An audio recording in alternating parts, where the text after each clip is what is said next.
I'm Bertram Souza, veteran Mahoning Valley journalist and author of No Holds Barred, available at Barnes & Noble in Boardman and on scribblergroup.com. And I'm Dr. Taci Turel, professor in the Department of Criminal Justice and Consumer Sciences at Youngstown State University. Welcome to the Scribbler Podcast's continuing series on Youngstown State. YSU President Bill Johnson's first semester ended Friday as it began, with members of the campus community and the Mahoning Valley community at large strongly voicing their continued opposition to him. As an exclamation point, the honorary doctorate diploma granted in 2013 to award-winning Hollywood actor Ed O'Neill, a Youngstown native, was burned at O'Neill's request. The actor has been harsh in his criticism of the Board of Trustees for shrouding Johnson's appointment in secrecy, and of the former Republican Congressman's right-wing extremist political views as espoused by Donald Trump. O'Neill, best known for his leading roles in the long-running, award-winning television series Married with Children and Modern Family, declared publicly that he was returning the honorary diploma as an act of conscience, and that he was also withdrawing his support for YSU. He asked student leader Rose McClurkin, who has led campus demonstrations against Johnson's appointment, to burn the diploma on his behalf. He also sent a statement to the student leader to be read at the burning. While McClurkin read the statement, she did not burn the diploma. Why? Joining us to reflect on what occurred at the rally on the sidewalk in front of the YSU president's official residence on Wick Avenue is the actor himself, Ed O'Neill. This is his fourth appearance on the Scribbler podcast. Also with us is Rose McClurkin, who just graduated with a degree in political science. Again, thank you both for joining Taci and I. This is a continuation of our series on Youngstown State University, the trials and tribulations.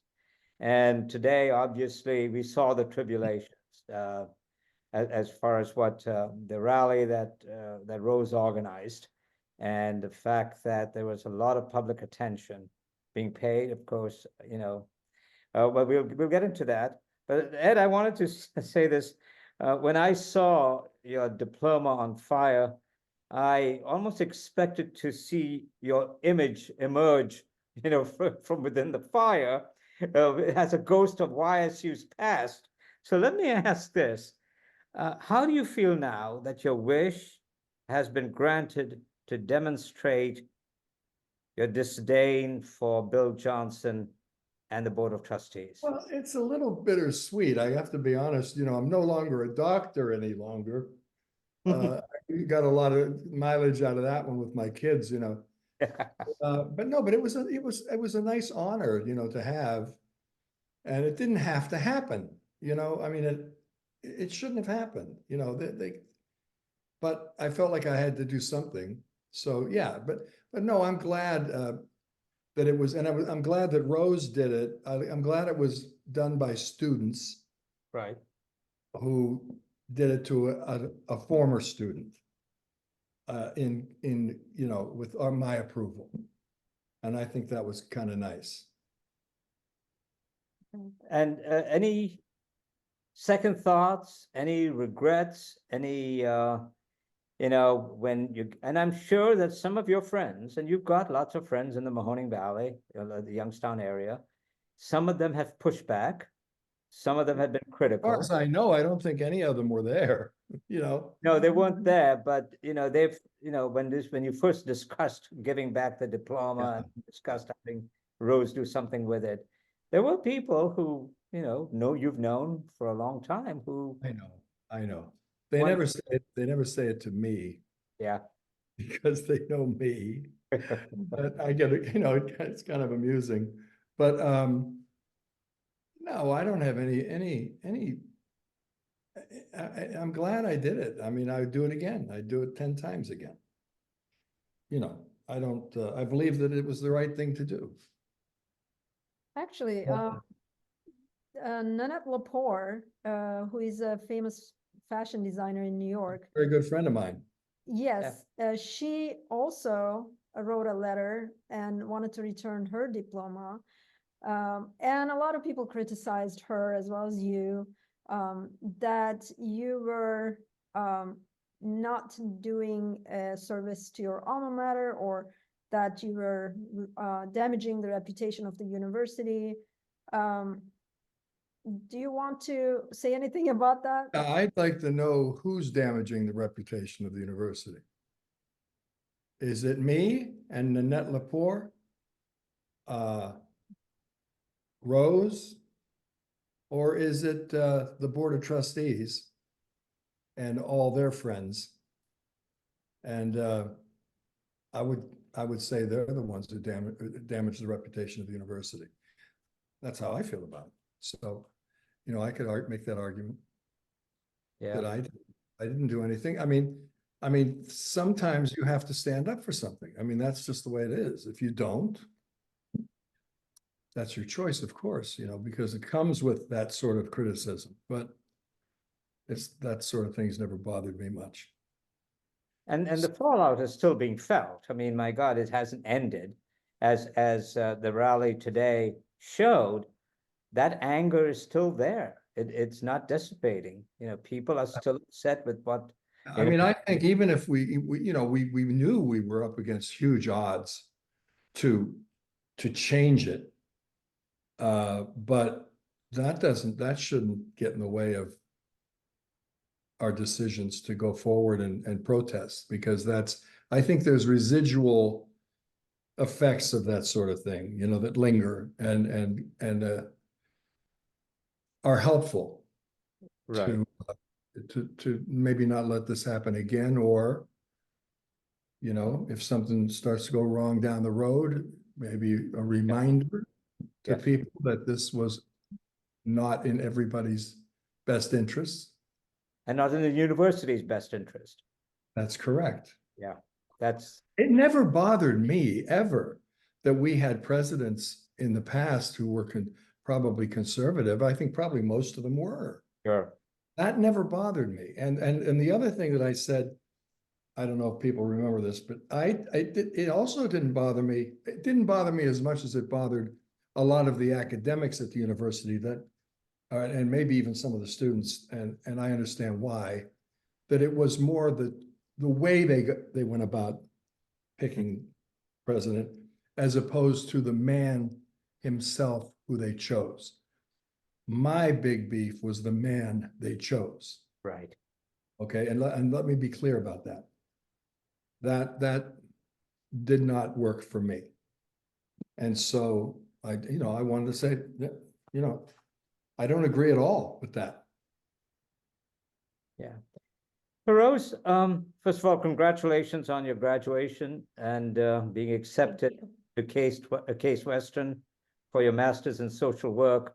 I'm reminded last time we chatted, but when we did the live podcast and Ed was a guest, as was you, I asked you whether you were going to stay at YSU to do your master's, and you were adamant saying no, you were going to move on, and you did. So, you know, congratulations on that. Where are you going, Rose? I'm going to Case Western Reserve in Cleveland. Good school. Very good. Yeah. So Rose, you organized the rally today, and you originally were supposed to do two things. One, read the message that Ed delivered to you, which you did. You were also supposed to burn the diploma, but at the last minute, you chose not to. What happened? What changed your mind? Why did you not do that?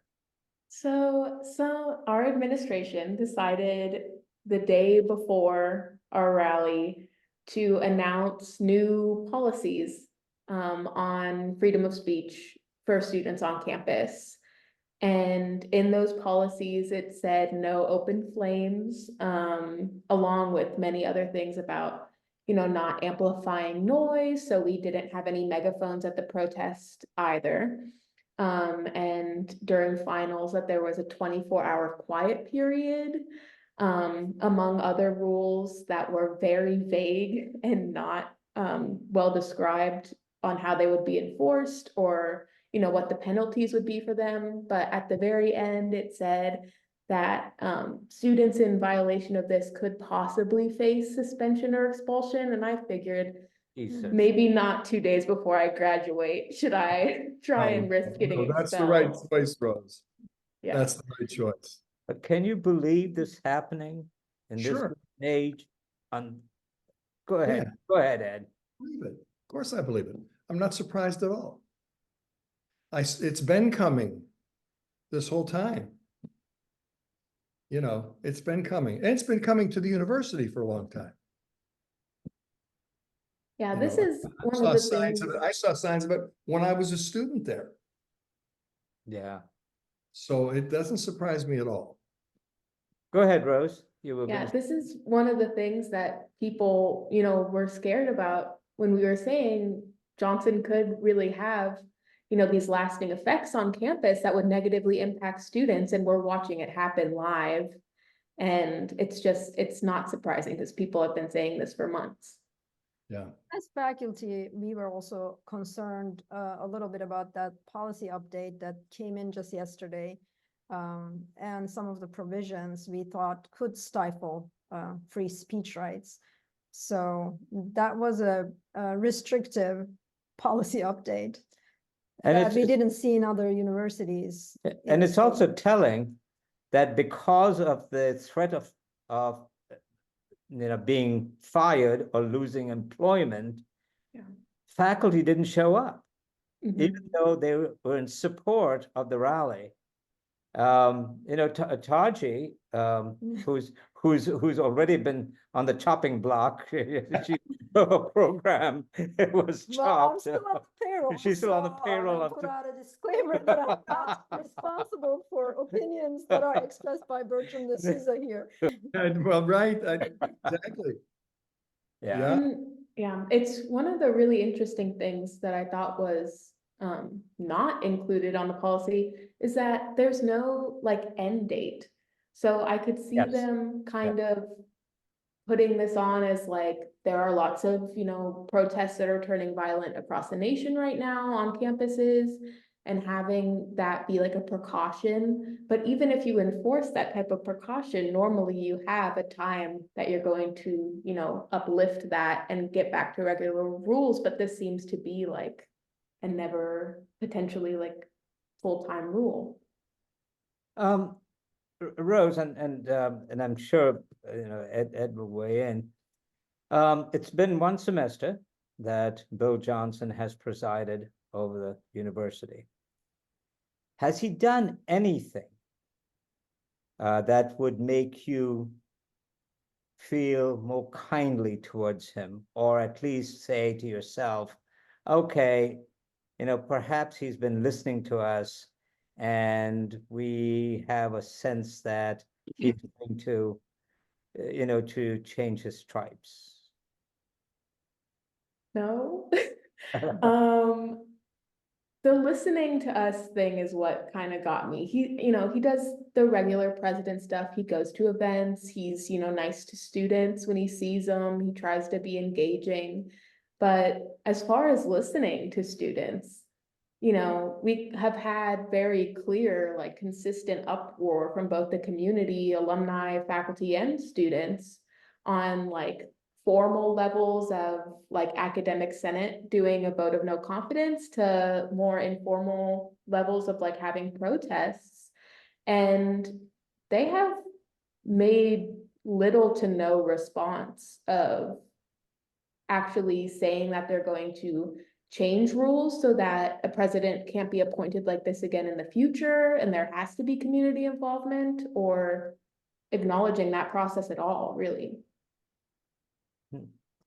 And Ed, early days, you warned about what would happen if Bill Johnson became president of YSU, knowing his background, knowing his politics, knowing the fact that he is not an academic, had, little to no experience in academia. And all that seems to be coming true. I mean, it makes you wonder why it was that the decision makers couldn't see what you were seeing, or didn't want, or did they not want to see what you were seeing? Well, I have an old friend that's a year younger than I am, went to high school with him. He lived on Elm Street. I lived on North Heights. We were, two Yeah. blocks away. I've known him literally since I was in the first grade. He lives in Indiana now, and his sister still lives in Youngstown. Very nice family. And he wrote me a letter because he was concerned. I don't even know where he got my address because I've been out of touch with him for quite a long time. But his sister apparently had a conversation with him that I had been damaging the reputation of the university with this. And that, because the university is sort of the only thing left in Youngstown, the lifeblood of Youngstown now is so important to the people of Youngstown that I should not ever damage it. That we have to go along with whatever decisions were made by the board and so forth. Well, my argument is simple, it's, I didn't do the damage. I think we're also all fighting to reverse that damage that is being done. So we're all fighting for YSU, right? They don't see it as damage. They don't see it as damage. So all I can say to your question, Bertram, is I don't think they really understand. If they understood it, what's going on, I think they'd have a problem with it. I think maybe they approve of it. I'm not sure, but I don't think they, in this case, I don't think they were aware that, there's anything wrong. This was completely fine. Well, I've heard people say that if this was a Democrat congressman who was appointed, people wouldn't be in such uproar. Yeah. Not But- true. Yeah, I don't think I know, that's true at all. Listen, as I said before, Jim Tressel, I would bet my bottom dollar is Republican. Mhm. He's conservative, I know that for sure. I never, now, did I have a problem with Jim? A little, but not like this, because he wasn't obviously propounding, just talking about these policies that was going down with the Johnson. But I knew he was conservative. My only problem with Tressel was I didn't think he was qualified to be president. He was a football coach. I was a football player. I'm not qualified. Why would he be? So, as it turned out, he's a good fundraiser, but you know what I mean? I had a problem, but I never had a problem with the president before that. I don't know if she was conservative. I think she probably was a little bit. I'm just guessing now. There were many presidents at the university who I felt were, more conservative than liberal. I never had a problem with it.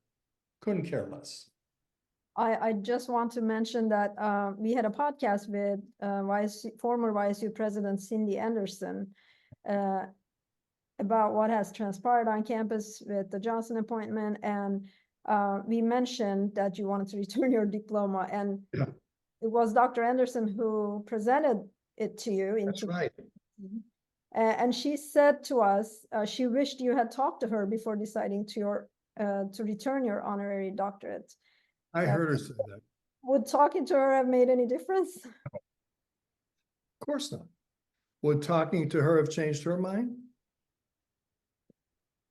Probably not. Mhm. And she wasn't going to change mine.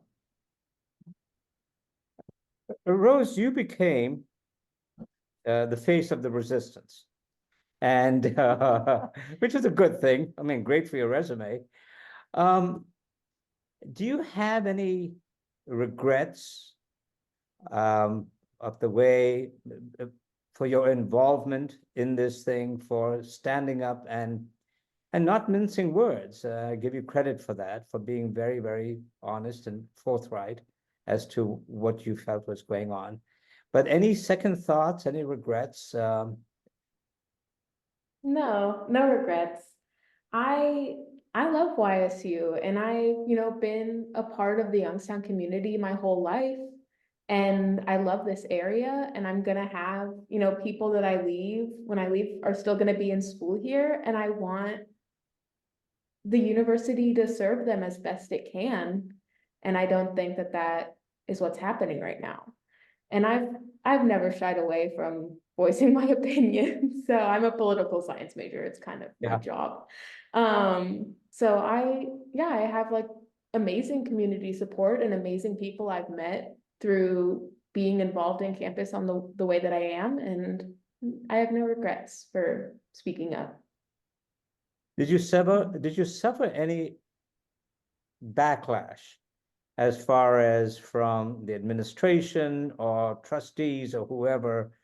Because obviously you want to go on to do a master's, and obviously you needed the support of, the faculty and the support of the administration. Was there any did you find yourself, wondering whether or not you were going to be tripped up along the way?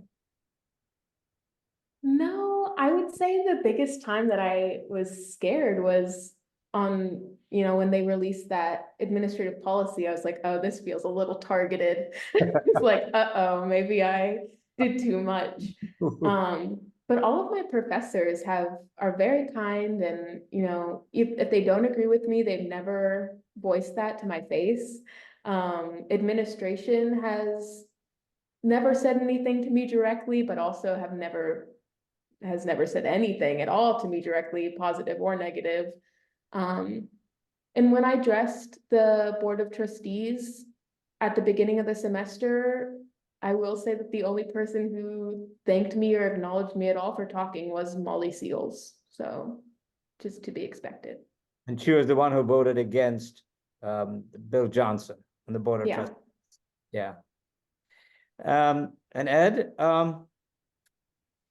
in retrospect, you've always loved YSU. You've always felt, and also did participate in helping to raise money and in reaching out on behalf of YSU. It now seems that with the burning of your diploma, I would suggest that you are persona non grata on campus, at least from the administration standpoint or the trustee standpoint. Does that sadden you? Well, it saddens me that it's the situation. It's too bad it's come to that. I've always loved Youngstown. I mean, I would probably say Youngstown more than anything else, more than a university, more than my high school. I love Youngstown and the people in it. So I still do. I always wish them well. I always hope the best for everybody in Youngstown. And that's really, I'm not a crusader. Yeah, I've never, my family was fairly political. Mm-hmm. I was growing up, my uncle was the judge. You knew my Uncle Joe. I knew him well. My mother was the first woman on the mayor's cabinet, Mayor Richley. Yep. Worked with Rosemary Durkin and the Durkins on Gypsy Lane. Yeah, the Irish all stuck together. Yes, yes. It's sort of a Tammany Hall north side. And so, the reputation we always had was we were pretty tough. Yeah. And, we prided ourselves on that. And, I mean, they're all gone now, almost all of them, but me and a couple others, that's it, we haven't changed much. We were unions, we were steel mill labor, that's what we were.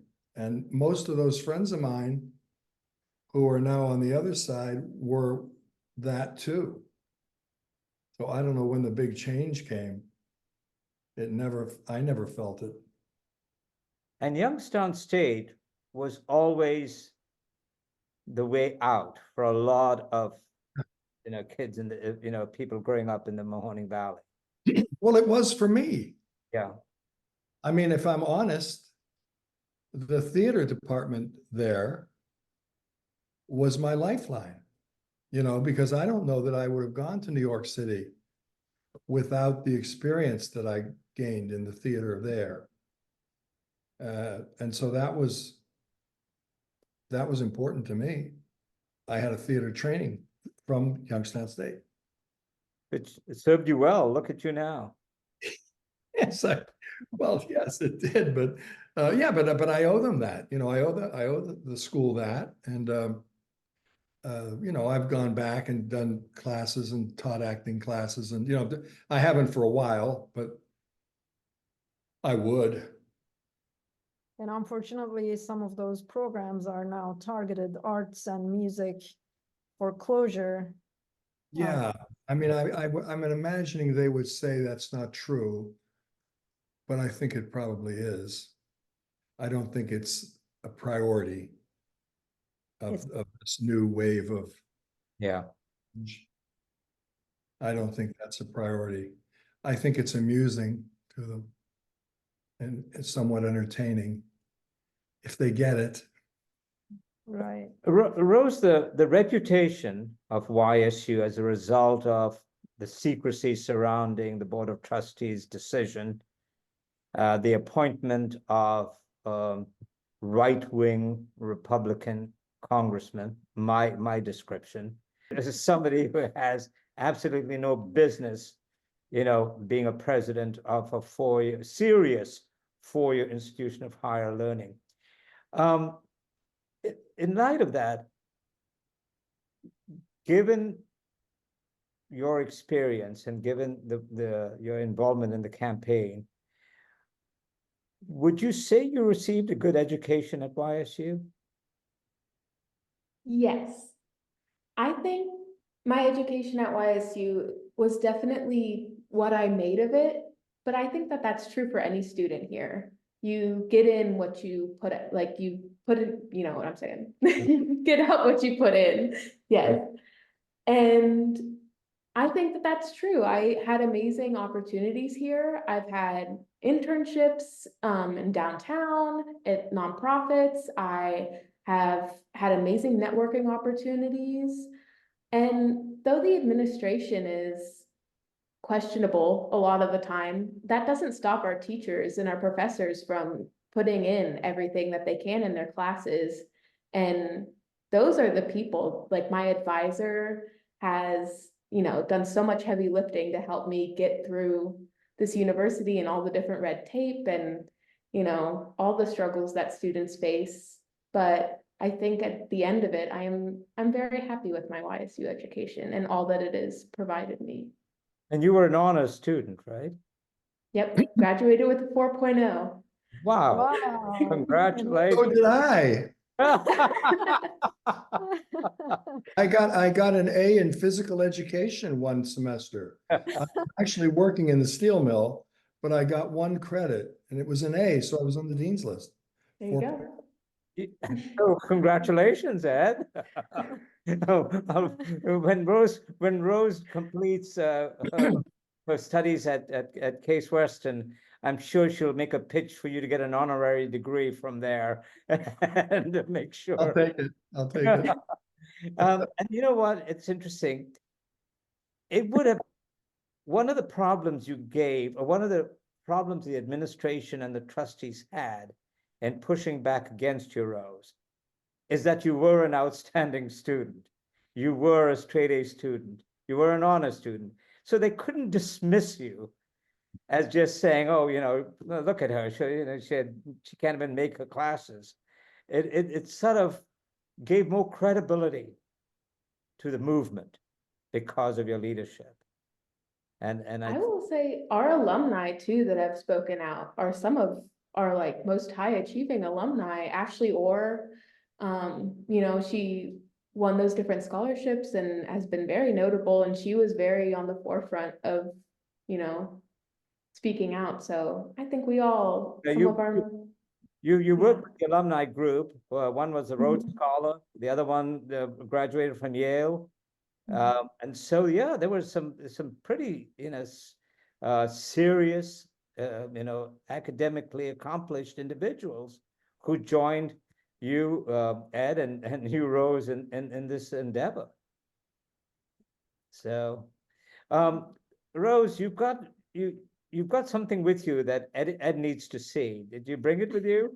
I did. Got the ashes of your degree.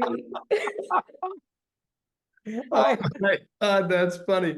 You should mail that to me. I'll put Yes. that in my Yeah. office where it was. So that'll be kind of funny. I had asked Rose if she could do it, but after Maybe I'll get a little urn or, no, I'll keep it yes, together in that. after we'll get an urn in the shape of a penguin, and so Petey the penguin.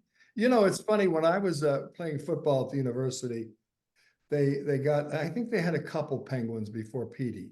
okay, I'm not quite sure about the history of it. But when I was there, we'd come in after practice in the fall. Of course, it's dark by the time, because we practiced in Liberty. We took a school bus out there and practiced. On the way back, it would be dark. And they had this little ice pond. Do you remember? It was over by Todd. yeah, And poor little penguin was in there by himself.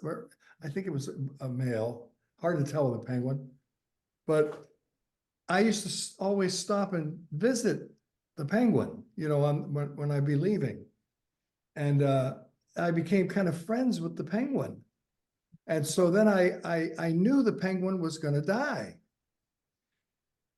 because I knew that they're not solitary animals. They need that Yeah. pack.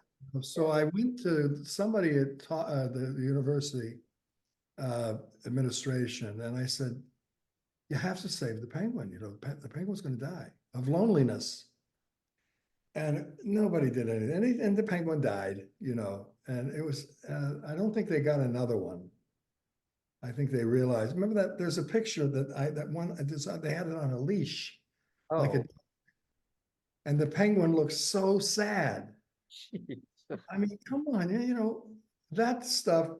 That's Yeah. probably when I first started getting mad at the university. They had Petey the penguin. They killed the penguin. Another funny story about Youngstown, and this is not, well, I hesitate to tell you, but I will tell you anyway, Go because it's funny. It's not funny, but a couple of years ago, I got a phone call from the Youngstown Country Club. And the Youngstown Country Club, when I was a boy, and I had some friends who were members out there. And this one friend of mine was a dear friend of mine. His mother and father would let me go there one day every summer. One day they would take me as a guest. And my friend and I would swim in the pool, and then we could have lunch at the little cafe. There wasn't a cafeteria, it was a grill. The grill room, Right right? off the pool, right Right. off the pool. And they had tennis courts, and it was so beautiful. You know how beautiful it was. And we could get like a cheeseburger, not two though, only one. And and not because it was that the family was very strict with the kids, you know, they didn't want to spoil anybody. So one cheeseburger, one order of fries, and a cherry Coke. But it was great. It was great. So that was one day of the summer for maybe 3 or 4 summers, I would do that. And then when I got to be, not long before I went to New York, I got a job as a night watchman at the Youngstown Country Club. So I would work Sunday evenings and Monday evenings, plus they're closed on Mondays. So anyway, I got this phone call a couple of years ago from a guy who I knew who was in the membership office. And he said, listen, I've got some really great news. We had a meeting, and I'm happy to announce that we want to offer you a full membership to the Youngstown Country Club. Everything included. Absolutely free for the rest of your life. You can stay at the place. If you come into town, you can use all the facilities. And so can I tell them that you're our new member? And I said, too late. He said, too late. I said, you're too late. I wanted to join it. I wanted to go there all my life. But you know, they wouldn't allow my mother and father in there. Oh, no. Wouldn't allow any of my relatives to join the club. We weren't of that, Yeah. you know, that class. And But- neither was any Italian friend of mine, neither was any Jewish friend of mine. Forget about blacks. Right. So I know they've made some changes. I know they have. but they wanted the I think our award. current president is a member now, isn't he? Yes, he is. First member last year. He But I gets, told him, I he said, gets the membership through the university. that's right. Yes. So anyway, I said to the guy, and I stole this line from Groucho Marx. I have to give it to Groucho Marx. He said, "Why wouldn't you join? It's so long ago. We've made so many advances." I said, "But I still remember them." Mhm. I could never belong to a club that would have me as a member.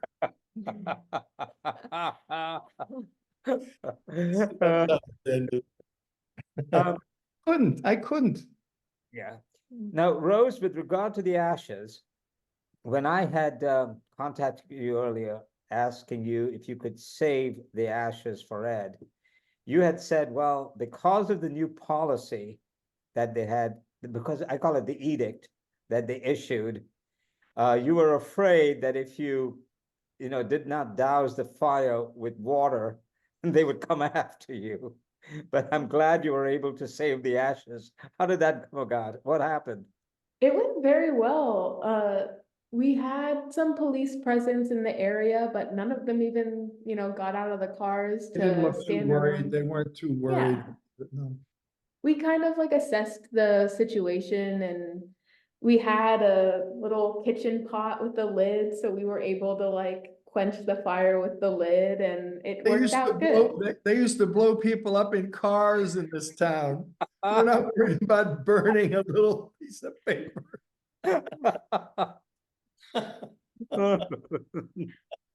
Yeah, you're right.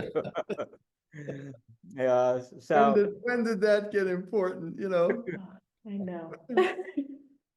Rose, could you read the statement that you read during the burning of Ed O'Neill's diploma?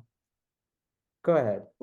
When I was asked to give the commencement speech to the YSU graduates of 2013, I didn't hesitate to say yes.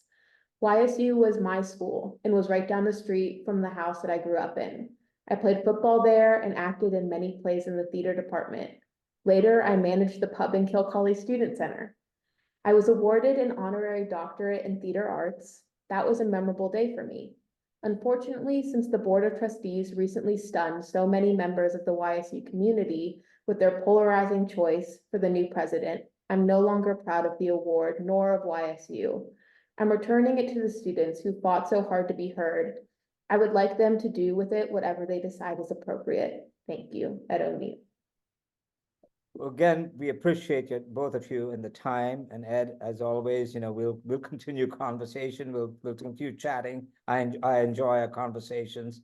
But before we leave, and both of you, I'd like for each of you to offer some parting words as you bid farewell to YSU. And Rose, go first.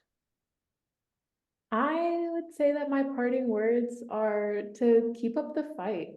Like, this administration's still here, and there's so many changes that can happen in this area if people, work hard for them. And that's been our history of making hard changes and, working for that.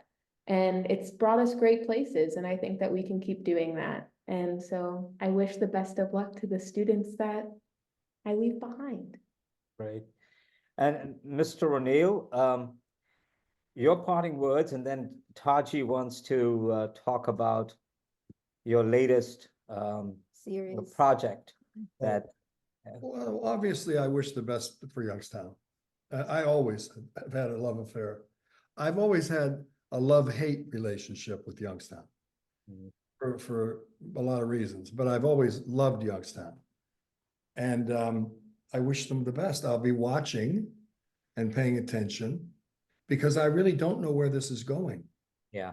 And I'm curious and I'm concerned, and I just want to watch. And I'm sorry for the situation. I'm sorry if some people blame me for damaging the reputation of the university. That was not my intention, of course, and I don't think I did. Yeah, so that's all. I wish everybody the best, and I think that there's always going to be some people that are going to be watching and, trying to keep the ship righted. Right. Well, you've been so kind to give us this time, so I'd like to plug your latest movie or series Clipped, which will be streamed on Hulu on June 4th. You play the disgraced and fired former owner of the NBA's LA Clippers, Donald Sterling, a billionaire lawyer and property owner. Sterling was forced by the NBA to give up ownership of the team because of his blatantly racist attitudes. Do you want to talk a little bit about the movie and your role as Sterling? And we are going to include the trailer in the podcast, if that's okay with you. Yeah, well, I mean, I think it's a very interesting story. It certainly could be also put under the heading of some kind of gossip, because it is in fact fly on the wall kind of thing, where you want to find out what really may have gone on between the parties involved. I think it's almost Shakespearean in its construction, in that it's a tragedy that nobody really survives well in, not even the players, not the coaches, not the owner. Nobody really comes out of it intact. So it's a very human story, and it shows, I think, a lot of the problems that we have in this country over race, a lot of people don't like to talk about. And it's one of those things that, of course, we've made progress. That's obvious. But there's a long way to go. And how we address it, how we deal with it, I think matters. And I think that shows like this can help in that way. And so, yeah, I mean, I don't think the show, I didn't do the show as a, like oh, this is going to be wonderful for the world. It's entertaining. That's our main goal. When you do anything like this, I think it's not wrong to say that what you really want is to entertain and give people a good show. And if you can make a statement or two along the way, that's okay too, So I think that sort of does that. And but it was interesting to me personally when I started to explore the character of Donald Sterling. He was a complicated man and flawed, but interesting. And, like all people, nobody is perfect. And also, we're all shaped by many forces. And he was certainly that. And so anyway, if you see it, I think the show will speak for it a lot better than I can. I think if you see it, you'll hate him. And then you may say, well, yeah, that's kind of, too bad that he, feels this way or something.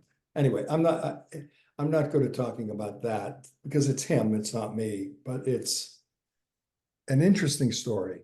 And his wife too, very interesting. Great actress from Australia, Jackie Weaver, who's sort of their Meryl Streep. And, we got Cleopatra Coleman, who's also Australian and Jamaican, who plays Sterling's Gal Friday, for a better way to put it. And yeah, the cast is great. The coach, the coach of the Lawrence Fishburne. Oh my God, yes. Right. Lawrence Fishburne. I've known Lawrence from way back in New York. He plays Doc Rivers. Yeah. And he's great in it. And it was written by Gina Welsh, who was used to write with a dear friend of mine named David Milch, who I did a couple of series for, John from Cincinnati and Big Apple and a couple other things. But anyway, good writing, which I love. Mhm. And I think it's a good show. Now I watched six shows last night. I'm like, Oh, God. so I'm saying, do I like it? I do. I think I do for sure, but the performances are great and we'll see how people respond to the story. The trailer that Taci and I watched, based on that, I think it's going to be a hit. And Yeah. you did a very good job. I mean, because I'd read a you- lot about the story. That's just the tip of the iceberg, that trailer. Is it? Okay. Yes. And our new coach, Doc Rivers. The Clippers have never won a championship, ever. We are going to win this year, and it will change your life. Look at you. Is that Havarti? Are you trading DeAndre Jordan? Excuse me? This is my assistant, V. I'm Mr. Sterling's right-hand arm. How can we have a Ferrari? Oh, hi, Mrs. Sterling. I love my calendar girl. It's the rise of the takers. I hired somebody to follow the money. She's suing me. I need to show them that I have the power. Are you stupid or something? Don't bring black people to my games. Having fun? I know we are. What's your wingspan? Everybody out. We have to protect the players. The season ticket holders are used to a certain amount of access. I'm used to a certain amount of people acting freaking normal. Tape recording of you and V? It's out. Tell me what's on the tape. Certain statements about What in the what? That can't be true. You think I'm a racist? Dude is literally saying that I'm a piece of property. I'm your owner. You're not my owner. Every second counts. Players love me. We literally hate you. My kids go ask me why I'm playing for a man who's saying all those disgusting things behind my back. Our whole world is burning down. Or what? I'm lining myself up to run the Clippers organization.